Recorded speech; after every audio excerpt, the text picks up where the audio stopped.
I would like to thank again everyone who came sa birthday namin ni Charissa, CSE namin.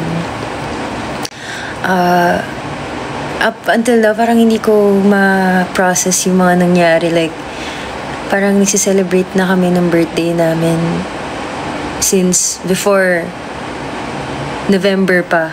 And grabe yung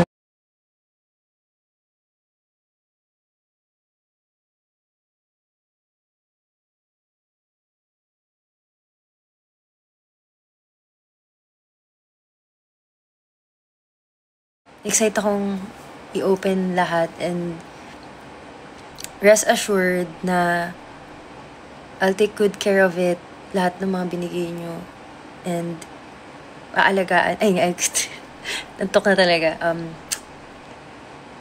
basta aalagaan ko yung mga regalo nyo, and gagamitin ko siya sa proper use.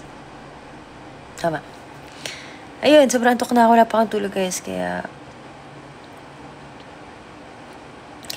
yun, gusto ko lang talaga mag-thank you. Pero tutulog na ako, guys. Gusto ko lang mag-thank you kasi di parang feeling ko hindi ako nakakapag-thank you sa inyo ng sobra-sobra pa. Parang hindi pa enough yung thank you ko. Kaya grabe yung dami ko na iniyak. And ayun. Thank you sa lahat. Yun. Tulog na tayo.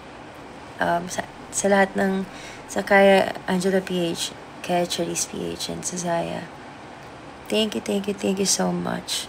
Ang dami nagbigay, like, from mga essentials, mga gadgets na nabigay sa amin, sa mga sapatos, sa mga damit, sa lahat ng binigay niyo sa amin. Sobrang grateful kami. Yun lang. Mag-ano na ako. Pa-prepare na ako matulog. Good night. Love you guys.